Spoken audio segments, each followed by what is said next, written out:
Fala, minha galera concurseira! Dando continuidade ao nosso projeto Ponto a Ponto da Banca Sebrasp, vamos agora invadir o terreno da morfologia com o substantivo e o adjetivo. Vamos juntos rumo à nossa aprovação. Venha comigo, 5 questõezinhas da Banca Sebrasp. Atenção ao número 1. Com relação aos aspectos linguísticos do texto, julgue o item subsequente. No final do último parágrafo do texto, o vocábulo ditos em os ditos direitos subjetivos classifica-se como um substantivo. Vejamos aqui. Atenção, galera! Qual é a diferença entre o substantivo e o adjetivo? São classes gramaticais que mantêm uma relação entre si. O substantivo é a classe que, na sua essência, nomeia seres, objetos, ações, sentimentos. Já o adjetivo é o elemento que se relaciona ao termo substantivo, caracterizando, modificando tal classe gramatical. Veja comigo, a mesma palavra, de acordo com o contexto, pode assumir diferentes classes gramaticais. É o que acontece aqui na palavra jovem. Vamos analisar o primeiro caso. O jovem estudioso. Ele é jovem, é o nome de um ser. Esse jovem tem uma característica. Ele é o quê? Estudioso. Então, jovem, substantivo. Estudioso é o quê? Adjetivo. O rapaz, jovem. Rapaz, substantivo, nome de um ser. Não é qualquer rapaz. O rapaz é o quê? Jovem. Então, se dá nome, é o substantivo. Se caracteriza, é o adjetivo aqui. Vejamos a seguinte estrutura. Eu tenho o artigo, os. Ditos refere-se a direitos, que é nome de algo, então eu tenho um elemento substantivo. E eu tenho aqui, não são quaisquer direitos, são aqueles que são subjetivos. Então, observe que eu tenho um artigo acompanhando o adjetivo e outro adjetivo subjetivos. A banca erra ao classificar a palavra ditos como um substantivo. Não é, galera? É um adjetivo. Portanto, o item está o quê? Errado. Partiu questão 2, professora. No trecho, um desesperar, nada por vir. Primeiro parágrafo, o vocábulo desesperar está empregado como que substantivo. Você sabe que a nossa língua é tão magnífica, tão linda, que você consegue ter o poder de transformar as palavras em termos substantivos. Para isso, existe um nome desse processo que se chama processo de substantivação. Eu transformo palavras em substantivo. Mas não é de qualquer forma, né, professora? Não. Eu tenho que colocar alguns elementos antes das palavrinhas, que não são substantivos, mas vão se transformar em. Aqui eu tenho o primeiro exemplo, ó. O cantar daquela menina é alegre. Cantar é uma ação, nasce como um verbo na língua portuguesa, mas aqui eu tenho o artigo masculino, que é o determinante, transformando essa palavra em substantivo. Portanto, nessa frase, nesse contexto, essa palavra é substantiva, ok? Meu eu sempre está em busca de algo. Eu tenho a palavrinha eu, que é um pronome pessoal do caso reto. Nasceu assim. Professora, nasci assim, vou ter que morrer assim? Claro que não, né, galera? Vamos evoluir.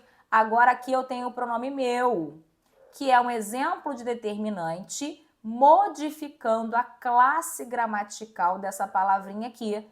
Temos, portanto, um substantivo. Professora, é isso sim. Qualquer palavra na língua portuguesa pode ser transformada em substantivo. Veja só, a banca colocou aqui o artigo masculino, tem que ser masculino, hein, galera? O artigo 1, que está antes da palavra desesperar. Desesperar é uma ação, mas nesse contexto aqui, realmente é um substantivo, porque você encontrou a presença do determinante. Mole, mole, fácil, fácil. Partiu questão 3. Há um pequeno texto aqui, vamos ao enunciado. Os termos antiéticas, ilegais e combatidas qualificam a palavra práticas. Observe que em muitos enunciados a Banca Sebrasp não trabalha com a classificação tradicional, artigo, substantivo, adjetivo. Você precisa entender que quando a banca coloca qualificar, já vem na sua cabeça que é o termo o quê? Adjetivo. Vamos ver se de fato isso acontece nas palavras que foram destacadas. Ó, maus hábitos cotidianos muitas vezes são, na verdade, práticas. Olha aqui o substantivo práticas, que é o nome de algo. Não são quaisquer práticas, são aquelas antiéticas e são aquelas o quê? Ilegais, que devem sim ser combatidas. Observe que essa palavrinha aqui, combatidas, faz parte da locução verbal. Devem ser combatidas. É a forma no particípio, galera. A banca colocou tudo junto e misturado. Não pode, não pode. Antiéticas e ilegais são termos adjetivos, mas combatidas não. Por isso, o item está o quê? Errado. Item está errado. Tranquilo? Galera, estamos vendo diferentes visões sobre o emprego das classes gramaticais, mas não acabou não. A professora Sônia já vai entrar com a correção das próximas questões. Se você tiver alguma dúvida, alguma sugestão dos próximos vídeos, basta você colocar aqui embaixo nos nossos comentários. Teremos o maior prazer de ajudar você na sua aprovação. Venha com a gente. Vamos embora. Próximas questões. Questão 5, galera, vamos com tudo, vamos para a nossa próxima questão, porque o que a gente quer é que você gabarite essa prova da Banca Sebrasp.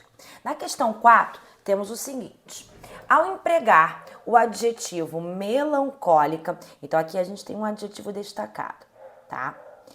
Para caracterizar, gente, mais uma vez, a banca está usando para trazer o adjetivo para a sua vida, tá? O que ele cumpre dentro da gramática, caracterizar, qualificar. Então ele diz que o adjetivo melancólica caracteriza o substantivo festa na estrutura em a melancólica festa de punição, presente lá no primeiro parágrafo. E aí a banca continua.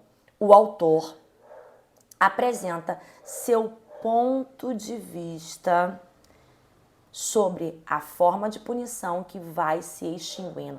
Gente, ponto de vista é caráter subjetivo, é opinião.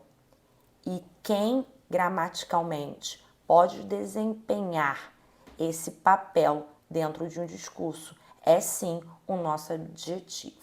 Observem só os exemplos que eu e a professora Fernanda Santos trouxemos para vocês. Quando eu digo um dia inesquecível, esse adjetivo inesquecível que está qualificando o dia, ele tem um caráter subjetivo, ele revela uma opinião.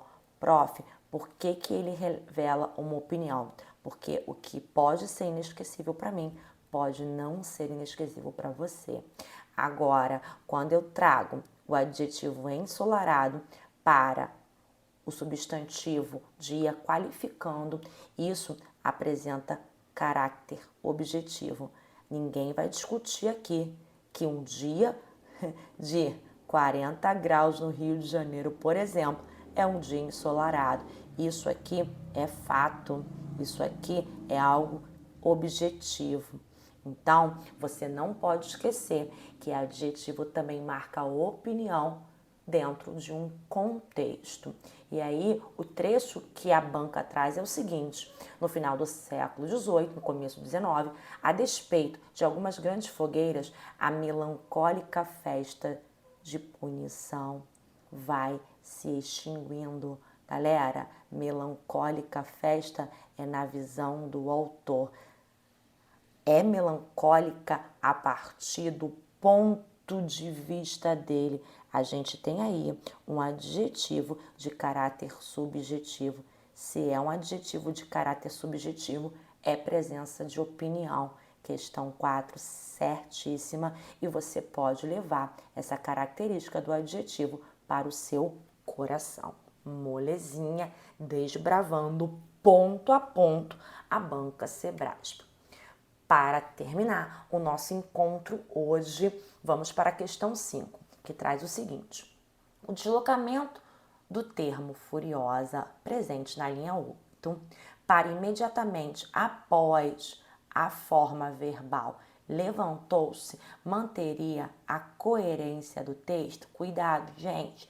Coerência do texto é a manutenção da lógica, tá? Não confunda coerência com sentido. Coerência, você pode apresentar modificações quanto ao sentido. O sentido pode mudar, mas você não pode construir um enunciado, uma estrutura que foge da lógica, foge da coerência. Então, olha só o que acontece aqui. Diz o seguinte: logo atrás de mim, uma senhora furiosa. A senhora furiosa é uma característica inerente a essa senhora. Furiosa é um adjetivo que está qualificando essa senhora e, sintaticamente, apresenta uma função sintática chamada de adjunto adnominal. Agora, se eu tirar a furiosa dessa posição e dizer que a senhora, ela levantou-se furiosa continua caracterizando a senhora, mas apresenta uma característica momentânea. Ela está furiosa naquele momento. Aqui a gente pode concluir que estou diante de um predicativo do sujeito. Galera, houve mudança de sentido? Sim. A adjunto adnominal traz uma característica que é inerente à senhora. A senhora é furiosa o tempo todo. Agora, se eu digo que a senhora levantou-se furiosa, a característica agora ela é momentânea. Isso não interfere na lógica, tá? Mas interfere no sentido, ok? Então, quando a banca diz o deslocamento do termo furiosa para imediatamente após a forma verbal levantou-se, manteria a coerência do texto, certinho, eu não produzi nada de absurdo para aquela estrutura. Beleza? É isso, prof. Prof, conseguimos pensar juntas todos os raciocínios possíveis para a banca Sebrasp? Sim, com certeza, é isso. A gente quer facilitar a sua vida, a gente quer a sua aprovação. Estamos juntos, vamos daqui a pouquinho para um próximo passo e evoluir sempre, porque a gente quer a sua aprovação. Fique com a gente, compartilhe o nosso vídeo, marque aquele colega que precisa estudar com você para garantir essa aprovação. Um grande beijo da sua prof. Guarde português no coração, que ele é importante para o seu crescimento pessoal e profissional. Ele vai trazer o seu sonho até você. Um grande beijo.